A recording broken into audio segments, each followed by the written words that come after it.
between, okay, it's 10:08, and the SSDAC meeting is about called to order. We'll go through a roll call. David Dennis. He's gonna be out, wasn't he? Okay, he is out today. Murphy Webster, Here. Todd, Present here. Alaya Hawk, Commissioner Hawk. Okay, she's not joining us. We do have 3 here, so that constitutes a quorum, so we can go ahead and start. Jason, you want to? Yes, let me share my screen.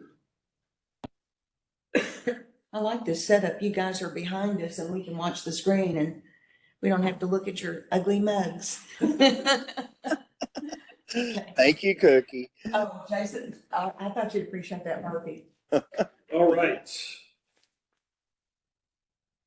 There may be a little bit of delay between the two screens. Yeah. Let's see how this works. Well, if we watch this one, we can see the guys. Okay, Hi, Scott So- and Michael. They're joining us too. 2 staff members are here. Do I need to record them on this or did you get them on? Jason? I've got them. Okay. So we've got 4 C8s.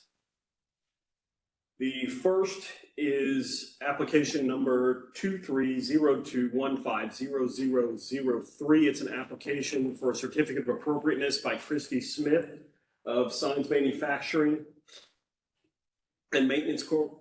For a 189.2 square foot illuminated attached sign at 1818 Corsicana Street. It's on the southeast elevation. It is in the Farmers Market Sign District, Plan Development District number 357.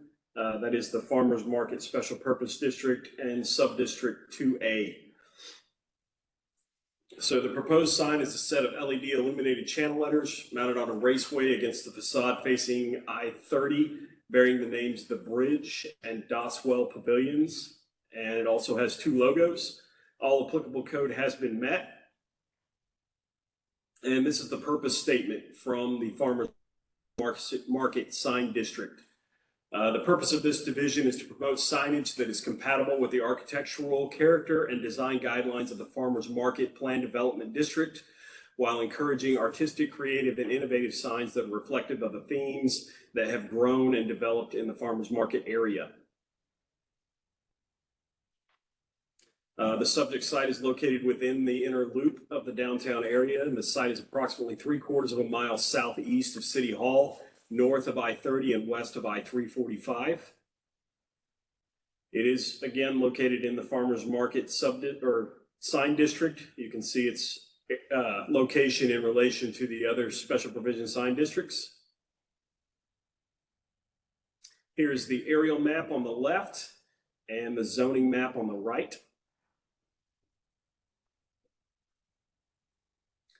And the applicant provided sign location. The sign or the proposed sign is to be installed on the south facade facing Highway 30 and is the only sign on that facade at this time. Here is the sign elevation. The sign occupies less than 8% of this facade, and the subject site contains multiple facades that are adjacent to a public right-of-way. Here are the sign details. The sign is a set of 5-inch deep channel letters, all mounted on raceways. Everything is metal, plastic, and LED lighting. The dimensions 10 foot by 18 foot 1 for 189.2 square feet. The colors are burgundy, black, and red. And the backlighting is done with white and red LED, where the logo would be red LED and the rest would be done with white LED. The black lettering is day-night vinyl, so it will illuminate white at night. And then all trim cap and returns are painted to match the face, with the raceways painted to match the wall. And the engineering, you can see everything is bolted through the top with an angle iron bracket in the back. Here's the subject site. This is the south facade. And this is looking east and west on Griffin, which runs right alongside the highway. And this is north and south on St. Paul. Here are some of the signs around the district. This is the Rubials, the front and back of that location. You can see there's quite a few signs there, various types. And this is another little market across, I believe that's Harwood on the other side. We've also got the Simply Self Storage. I thought I'd throw that in there since that went through last year. And the Brian Lawn Car and Associates and the Amelia. And staff recommends approval. We do have Doug Jorgensen registered to speak on this if you have any questions, and I'm available for questions as well. Jason, can I just get you to go back to the introductory sign that showed the logo and everything? Mm-hmm.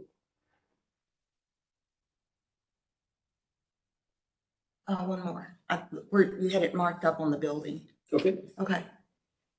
Is that to scale? Because that looks disproportionate to 8% to me, and I don't know if it's just my visual. Because remember the storage sign that we all got so upset about the size? And I just couldn't tell. This looked like that was larger.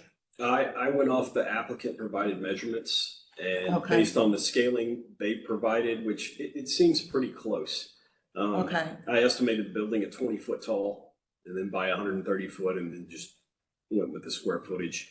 If we wanted to get real literal, we actually box around each word to configure the square footage, but the applicant didn't provide that, so we've actually got it spec'd a little bigger than it actually is square footage wise. But the farmer's market allows so much sign area that it was really kind of irrelevant as to whether it met code. They do have multiple buildings on the site, and they're allowed 10% of every facade that faces right of way to be combined, and that is their sign area or their sign area allowance for the entire premise. Okay. So basically, all the signs on site are under that 10% for all the facades. I had just forgotten. I remember that was very controversial when that particular sign area went through because the infamous pomegranate. Okay. This is the first time I remember seeing a logo counted as a word. That's always been the case in our definition. It says that it's words are considered, I don't remember the definition off the top of my head, but the part that goes with logos is any registered trademark or logo that doesn't contain any words is considered a word. And then I think it goes on to talk about any word in the English language. So the arch would fall under that, and then you have the D with the F inserted. Is that the other logo? Yes, Okay. yes. Yeah. Do other people have questions with the speaker? Doug, would you like to say something? I just was curious. I have a curiosity question. So are these two different entities? The bridge and the Boswell Pavilion? It was not submitted that way. The property belongs to the city of Dallas. Okay, I can speak to that. okay. Is this the bridge that's the homeless Homeless Recovery Center. recovery? Okay, For because sure. I've served food down there before. I Yes, just didn't yes. recognize things. It was early in the morning. And so, Wow. this is a affirmation of the Doswell Foundation's, offering us resources to do a refurbishment of that entire facility, that area there. And so we wanted to recognize that. Yeah. That's the. Did everybody hear Doug, or do we need to get him to move closer to one of the PCs that has a mic on? No, I could hear him.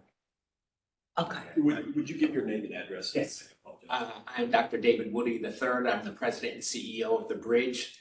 Bridge Steps, also known as the Bridge Homeless Recovery Center. And that is at 1818 Corsicana Street, Dallas 75201. Thank you. Thanks. Did y'all have other questions, Murphy? No, Tom? that's fine. I was just trying to see the relevancy of the two entities to one another. The only question I was going to have was seeing if the raceway was going to match the building facade, but Jason already confirmed that. So that was my only question. Okay. Okay. If there are no other questions, do we have a motion, gentlemen? Sure, I'll motion to approve. Okay, motion from Todd. Murphy, could I get you to second, I please, will sir? second that motion. Thank you so much, and we will do our roll call vote. Jason, has Commissioner Hawk joined us or not? I didn't see I it do there. not see her Okay. online. Then we'll just go ahead and do the vote. Murphy, your vote? Yay. Yay. Okay, Todd, In favor?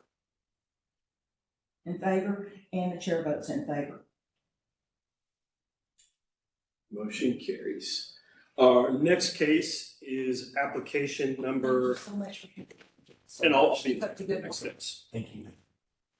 Application number 230160001. It's an application for a certificate of appropriateness by Josephine Gonzalez of Chandler Signs, Inc. for a 103.5 square foot illuminated detached sign at 2551 Elm Street on the North Good Latimer Expressway frontage. It is in the Deep Ellum Near East Side Sign District, Zone Plan Development number 269, Tract B. That is the Deep Ellum East Side Special Purpose District, and it does have a historic overlay. The proposed sign is an LED illuminated detached sign along the frontage facing North Good Latimer, bearing the name Epic Deep Ellum with multi-tenant panels. The applicant intends to incorporate the use of existing detached sign and by adding a multi-tenant sign cabinet as the base. All applicable code has been met. We did determine that since the sign is not located on the facade, that Landmark does not have to review this CA. This is the purpose statement from the Deep Ellum SBSD. The purpose of this division is to promote signage that is compatible with the architecture, character, and design guidelines of Deep Ellum Near East Side's Plan Development District, while encouraging artistic, creative, and innovative signs which are reflective of the themes that have grown and developed in the Deep Ellum area.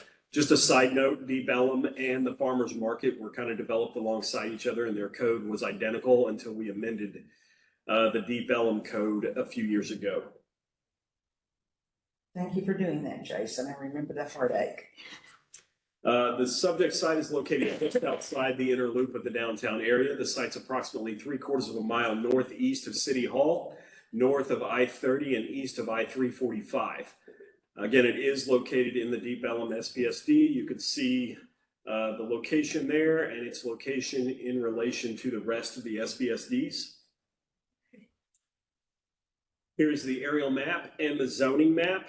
You can see that this sign is located right on the edge of the Deep Ellum and the downtown perimeter sign districts. We went with the Deep Ellum because it is a little more restrictive, and for educational purposes, it does meet both code requirements. It also advertises for the Deep Ellum, so we put it in that sign district. Here is the sign location. The proposed detached sign is to be located along North Good Latimer with a 5-foot setback from the public right-of-way. Here's a picture of the existing sign, and it's alongside the proposed new sign. The signs will be in relatively the same location. And here are the sign details. Basically, the sign is to incorporate the use of the existing detached sign consisting of lollipop-mounted backlit channel letters on a backlit aluminum base mounted to a new multi-tenant backlit sign cabinet. Everything is metal, plastic, and LED. On the existing sign, the exterior of the 4-inch deep lollipop-mounted channel letters are painted silver. All returns are painted black, and the faces of each letter is a perforated aluminum. Inside the letter is white, and there's LED lighting around the perimeter of each letter. So they're sort of an open face letter, but they have a perforated face. The new multi-tenant cabinet will be painted to match the existing base, and the sign will be backlit with white LED. Each tenant will have a silver metal face with routed out graphics so that only the words themselves will illuminate at night on the tenant name. The overall dimensions is 10 foot by 10 foot 9 for 103.5 square feet. Again, the sign has a 5-foot setback. The colors are black, silver, and white. And again, all the lighting is backlit with white LED. Here are some detail photos of the existing sign to kind of give you an idea of how that perforated metal works. And here are the mounting details, and we'll get into the engineering next, but the existing sign will be mounted over the new multi-tenant cabinet, and all multi-tenant panels are to have routed metal faces with plastic so that only the words will be backlit with white LED at night. And here's the official engineering. Here is the subject site with some photos. You can see the Epic sign there currently. And then the sign for the Pittman Hotel. Those are currently the only signs on the site. That is a private drive there, by the way. This is looking northwest and southeast on Northgood Latimer. And northeast on Pacific and southwest on Pacific. You can see the park sign that went through, I believe it was earlier this year. Yeah, we did that one because I remember I didn't attack the size. Should have probably. Okay. And here's some signs around the district. There aren't many detached signs in Deep Ellum. So we do have the Ruins sign, which went through a few years ago, and a couple of the Deep Ellum identification signs, district ID signs. Here is another Deep Ellum district identification sign, and then a painted sign on a wall there for the Thunderbird station. And staff recommends approval. We do have Richard Brown with Chandler Signs here as a registered speaker. And I'm available for questions. I'm sure you are as well.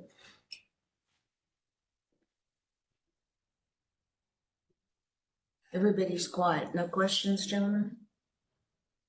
Yeah, I've got a couple of questions. So is the tenant cabinet single-sided or double-sided?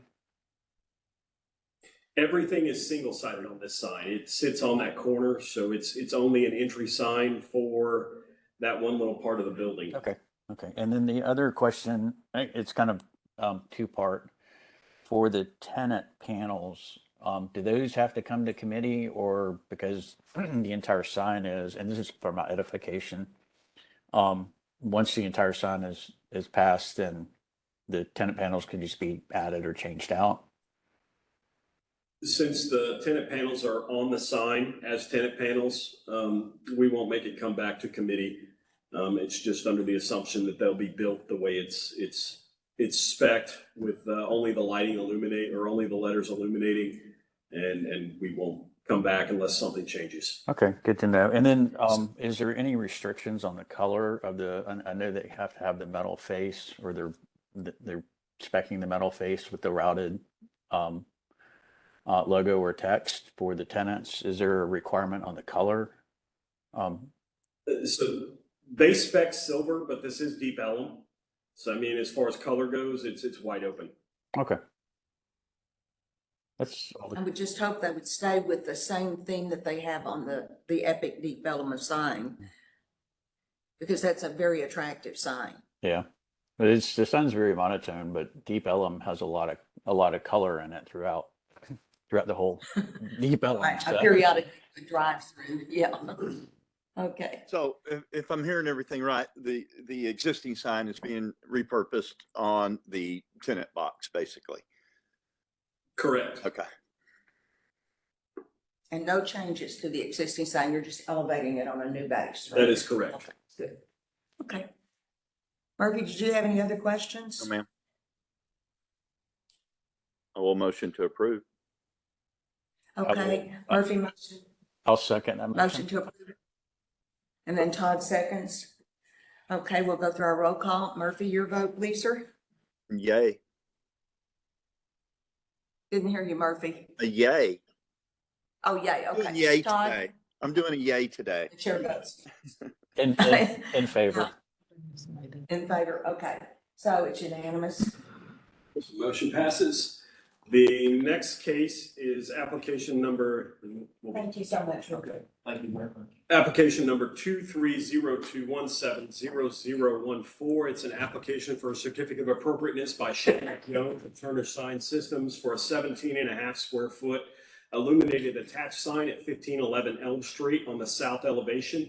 This is in the downtown special provision sign district in the retail A sub-district, zoned plan development district number 619, sub-district A. The proposed is a 17.5 square foot lower projecting sign on the facade facing Elm Street bearing the name Sweet Tooth Hotel and the phrase "no vacancy."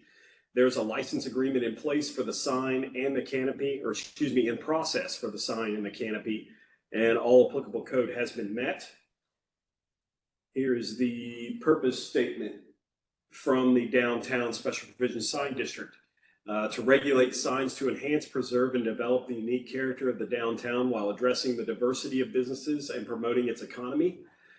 Include the aesthetic considerations to ensure signs are appropriate to the architecture of the district, do not obscure its significant features, and lend themselves to the developing retail and residential uses and the pedestrian character of the area, and to inspire and they are inspired by the need to maximize effective orientation of signs toward the high level of walking public. Sorry, we got a lag. The subject site is located, I should say just inside the inner loop of the downtown area. I'll get that corrected. The site is approximately 1/2 mile north of City Hall, east of North Ackerd, and west of South Irvay. Here is the location of the sign district and the location of the site within relation to the rest of the sign districts. And the aerial map and zoning maps. And the sign is proposed to be located on the south facade along Elm Street. You can see it's the little pink line. It also shows the canopy in there, which I think all of this is part of the license agreement information, which was convenient for the sign. But we're only looking at that little sliver. And here's a survey as well as a detail of the location. You can see it's set back more than 2 feet from the curb, and it does overhang the right of way. Here's a sign elevation.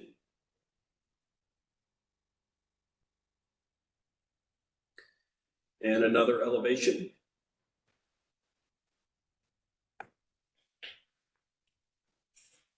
And here are the sign details.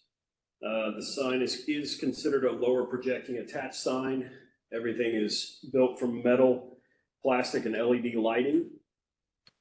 The overall projection of the sign is to be less than 4 feet 10 inches. The proposed sign consists of 2 stacked aluminum cabinets containing both pink routed metal faces with acrylic backed white graphics. The cabinets are joined together with 2-inch aluminum poles approximately 5 inches apart.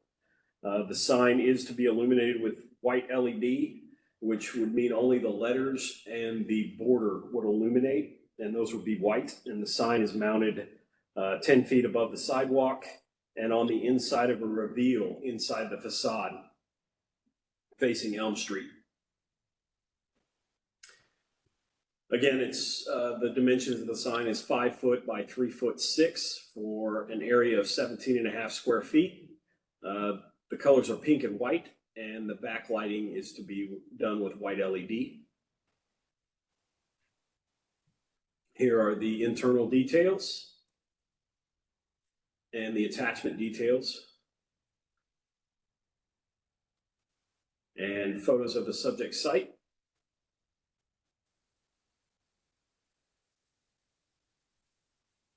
And you can see another angle there.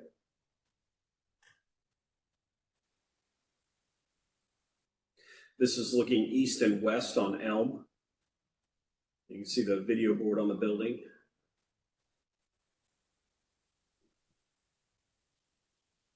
And here's some of the signs around the district that are of the same type. There's the 7-Eleven, the Mid-Elm Lofts, and the Campese's is actually an upper projecting sign. They're allowed to be a little larger. The LTV tower, and this last photo we included because that I think would be considered one of the art display windows, like we talked about with the McKinney sub-district. And staff recommends approval. We do have Shanda Jones on the line, or online for any questions, and I'm available for questions as well. Just a couple of curiosity questions, Jason, because I don't remember, I remember only one painted building in that whole area. And that was that little, it used to be a little cafe, it was painted blue, and it was either at the end of Commerce or the end of Elm.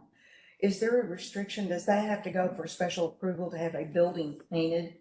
And this is more of a CPC question than it is a sign question. Do you know? I looked and I couldn't find anything online in the regs. Yeah, if it's in a landmark district or a historic district, then yes, or a conservation district. But as far as this, to my knowledge, would not. Okay. Because that was a curiosity question. And then I did have a question about what is the licensing process? Okay, what is actually being asked? Is that sort of like a Board of Adjustments exception type of thing or what? No, it's actually a request to rent the airspace from the city for as long as they have the sign in place. And that goes through council and the real estate department. Mm-hmm. And basically they sign an agreement and pay a fee yearly to the city to have location over the right of way. Okay, so I guess that's where I got confused because I didn't understand. Sorry, guys. Didn't understand what the licensing agreement was addressing, because normally we don't have things extending out above the right of way. Is it then for the awning and that type of thing? Yeah, for this, it's the canopy and the sign. The majority of the SPSD allow signs to overhang the right of way. The majority of the buildings downtown are built on the right of way lines. So anything really that's mounted to the building is required to have a right of way agreement. For the review of this particular body, anything that projects more than 18 inches into the right of way automatically has to come, which is why this particular sign is here. Okay. Those were basically my questions, guys. Do you have other questions? No, I take it the easement agreement with the city for the canopy was intact to allow the sign as well.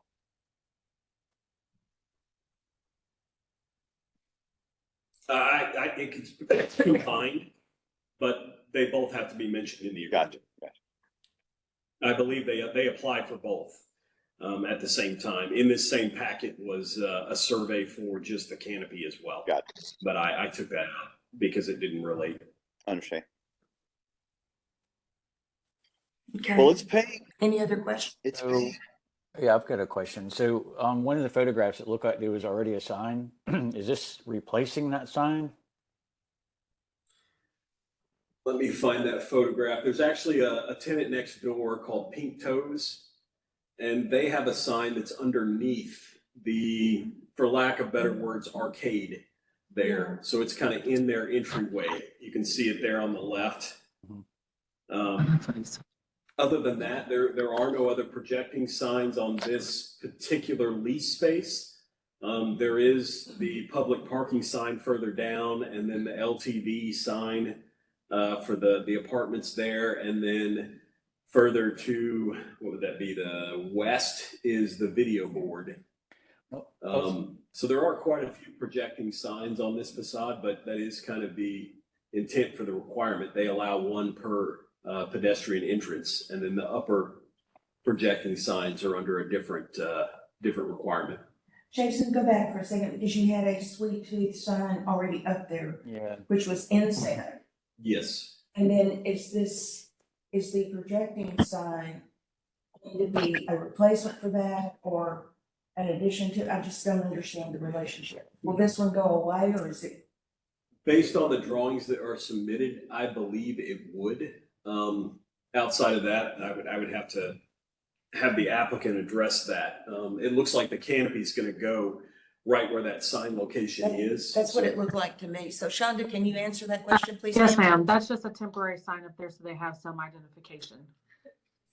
But that will be removed. Okay, got it. So this one comes off. Okay, I was just confused about multiple signage. Thank you. No problem. Any other questions? There is some window signage down on the corner. I don't know if we pointed that out or not. Yeah, at the far left, I believe that's going away as well, but I don't know that for a fact. Oh, are you talking about the whitish kind of background sign to the far left, Jason? Yes, that Oh, okay. advertises the tequila. Yeah. Because the art signage, the little art display, I think is allowed, but I just don't know about the big. Because we do have a restriction that it can't totally obliterate. Yeah, the they, end of the those, facility. those should be removed. Yeah, okay. Other questions, guys? Oh, ma'am, thank you very much. This gray hair finally earned me some recognition, huh? You guys are a tough audience. Okay, do we have a motion then? Sure, I'll motion to approve. Okay, motion by Todd. Murphy, can I get you to I'll do a second second? that motion. Okay, second. Okay, let's do a vote. Murphy, your vote? Yay. Yay. Todd? In favor? Okay. And the chair will vote yay, but I definitely am freaked out by a bright pink building, guys. Well, I was too, but it, And being a girly, I'm Have supposed to like pause. pink, but I'm like, oh my gosh, it's really gonna stand yeah, out. it looks like the building's already painted though. Yeah, it looks like, and they actually got some overspray on the sidewalk, which I hope they'll clean up when they get. there. Actually, they shaped it to where it looks like it leaks onto the sidewalk. Is that intentional? Yes. Oh, you're kidding. That's weird. Okay. In that case, that one is now affirmed.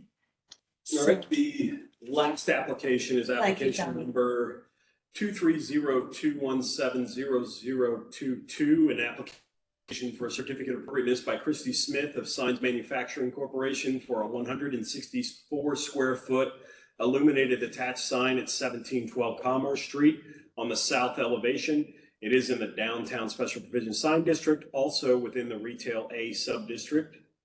The sign is zoned plan development district number 619, or excuse me, the site, and sub-district C. The proposed is an upper level flat attached sign. It is a 164 square foot set of channel letters mounted flush against the facade facing Jackson Street, bearing the name Renaissance Inn by Marriott. The sign is intended to replace the existing letters on the facade. The existing logo cabinet is to remain on the facade. The proposed sign 1 is one of 3 signs on the subject site. The additional signs were approved under director procedure. All applicable code has been met. And again, the purpose statement, would you like me to reread that or? I don't need it. Does anybody else want to have that reread? No, I'm good. Murphy, I couldn't know if that was a yes or a That's a no. no. No, Okay, Okay. okay. So the location of the site is inside the downtown inner loop. The site is approximately 1/4 of a mile north of City Hall, west of St. Paul Street and east of Urbay. Here is the location of the sign within the sign district and in relation to the other sign districts. And the aerial and zoning maps.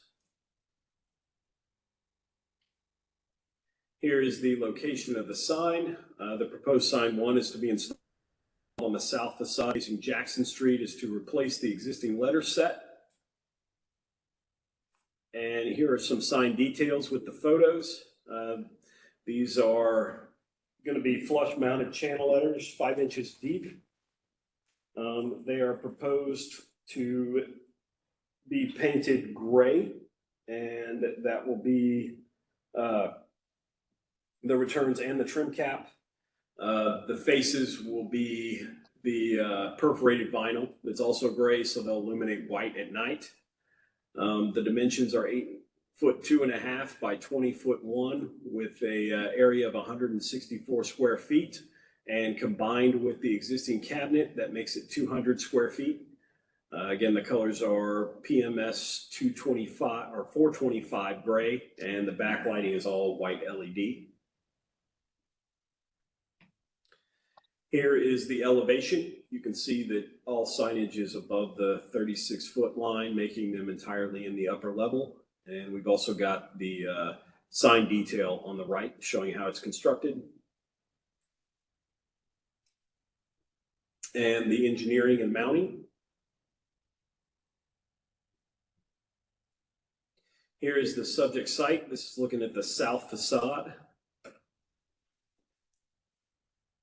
And here are some of the signs around the district. There's the Santander that went through a few years ago, the Hampton Inn and Suites. We've got the AT&T on the right, and the D, and also Fairfield Inn and Suites and the Town Place, both by Marriott, just on the other side of the lot we were standing in.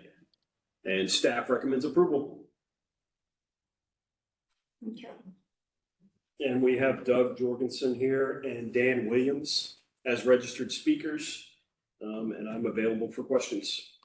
Okay. Questions, comments, team? No, so it's just a replacement sign. That is correct. Yeah. I'll motion to approve. Okay, do we have a second? Question? I'll second that. Seconds. Okay, Murphy, your vote? Yay. Okay, Todd? In favor? And the chair votes in favor, so. And Doug, we didn't have any questions. Do you have any comments you'd like to make? Nope, we're good. Just thank you for your time. Okay, Have because a we've great handled day. all the other business. I'm sorry, go ahead. I'm sorry, Doug. And I said, and have a great day. Thank you. Oh, thank you, you too. As well. And we'll be in touch with the next steps. Oh, okay, that'll be great. We'll keep an ear out. Okay. Thank And you. I think our last, thank you, everybody. The last item of business is approval of the minutes. Did anybody find any problems with the minutes? I think everything in the last meeting was voted unanimously. And again, we had Todd and David and I were the only three here because Commissioner Hike and Murphy were unable to attend. So did anybody find any problems with the minutes? No, they look good. I didn't see anything. No corrections? No. Okay, if there are no corrections, then the minutes stand approved as stated. So we are now, it is 10:47 and we are ready to dismiss unless somebody has other comments. Michael, Scott, anything y'all want to add? In that case, everybody have a great day. We'll see you guys later. We are now adjourned. It's 10:47.